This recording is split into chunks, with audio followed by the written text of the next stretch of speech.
ചക്കിട്ടപ്പാറ പഞ്ചായത്ത് അംഗം പ്രദീപൻ എം കൂടെ ചേരുന്നുണ്ട്. ശ്രീ പ്രദീപൻ, ആശ്വാസകരമായ ഒരു നിയമ ഭേദഗതിക്ക് തന്നെയാണോ സംസ്ഥാന സർക്കാർ അനുമതി നൽകിയിരിക്കുന്നത്? ഇനി ഈ ഒരു നിയമം വന്നാൽ അത് കർഷകർക്കൊക്കെ ഏറെ ആശ്വാസകരമായ ഒന്ന് തന്നെയാണ്. എന്നിരുന്നാൽ പോലും ഇതിൽ ചില ആശങ്കകളും ബാക്കിയാകുന്നുണ്ട്. എന്ത് തോന്നുന്നു പുതിയ ഒരു ബില്ലിന് അംഗീകാരം നൽകിയതോടെ? അംഗീകാരത്തിന് വളരെ സ്വാഗതാർഹമായ നിലപാടാണ് സർക്കാർ എടുത്തത്.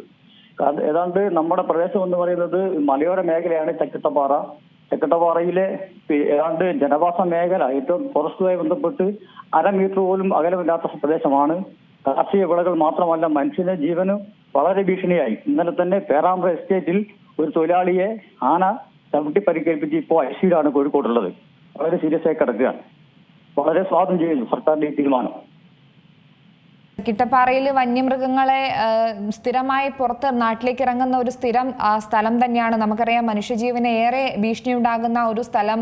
ഇതുമായി ബന്ധപ്പെട്ട കുറേയധികം റിപ്പോർട്ടുകളൊക്കെ പുറത്തു വന്നിട്ടുണ്ട്. അന്നൊക്കെ നടപടികളൊക്കെ വൈകുന്നത് കണ്ടിരുന്നു. പക്ഷേ ഇപ്പോൾ നാട്ടുകാരുടെ മൊത്തത്തിലുള്ള ഒരു പ്രതികരണം എങ്ങനെയാണ് ഈ ഒരു ബില്ല് വന്നതോടുകൂടി? വളരെ സ്വാഗതമായ തീരുമാനമാണ്. ഞാൻ പറഞ്ഞില്ലേ, ഇന്നലെ രാത്രിയാണ് അതായത് പ്ലാന്റേഷൻ കോർപ്പറേഷന്റെ ജീവനക്കാരൻ നൈറ്റ് വാച്ച്മാനെ ആന ചവിട്ടി പരിക്കേൽപ്പിച്ച് ഹോസ്പിറ്റലിൽ കിടക്കുന്നത്. അങ്ങനെ ഇത്തരത്തിൽ വളരെ രീതിയിലേക്ക് നാട്ടുകാർ മൊത്തം ആശങ്കയിലാണ്. അപ്പോൾ ഈ തീരുമാനത്തെ വളരെ സ്വാഗതം ചെയ്യാണ്.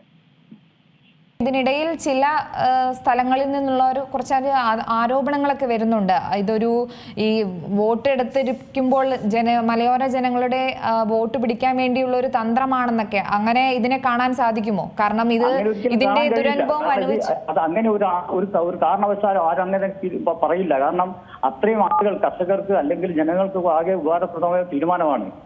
ആ തീരുമാനത്തെ സ്വാഗതം ചെയ്യല്ലേ വേണ്ട എല്ലാവരും. പക്ഷേ ഇതിൽ ഇനി കേന്ദ്രം എന്ത് നിലപാടെടുക്കുമെന്നുള്ള ഒരു ആശങ്ക ബാക്കിയുണ്ടോ? അത് കിടക്കുന്നുണ്ട്. കേന്ദ്രം എന്ത് നിലപാടെടുക്കും ആശങ്ക ബാക്കി കിടക്കുകയാണ്. കേന്ദ്ര ഗവൺമെന്റ് ആണല്ലോ ഇപ്പോൾ ഈ വിഷയങ്ങളൊക്കെ തന്നെ. നമുക്കറിയാം, ഇപ്പോൾ കോഴിക്കോട് പടിഞ്ഞാറത്ത ഈ ചക്കിട്ടപ്പാറ പഞ്ചായത്തിന് പേരാമ്പ്ര മലയോര മേഖല മൊത്തം വയനാടിനെ ഉൾപ്പെടെ ബന്ധിപ്പിക്കുന്ന വയനാട് കോഴിക്കോട് പടിഞ്ഞാറത്ത റോഡ് അതിന്റെ കേന്ദ്രാനുമതിയിലൂടെ നിൽക്കല്ലേ? ഇപ്പൊ പരിസ്ഥിതി പ്രശ്നം നിൽക്കല്ലേ? ഇതൊക്കെ തീരുമാനം മാറ്റം വരണം. തീർച്ചയായും പ്രദീപനാണ് ഈ ഒരു ഇതുമായി ബന്ധപ്പെട്ട പ്രതികരണം നടത്തിയത്. വളരെയധികം നന്ദി ശ്രീ പ്രദീപൻ. ഏറ്റവും പുതിയ വാർത്തകളും വിശേഷങ്ങളും വിരൽത്തുമ്പിലറിയാൻ സീ മലയാളം ന്യൂസ് എല്ലാ ഡിജിറ്റൽ പ്ലാറ്റ്ഫോമുകളിലും ലഭ്യം.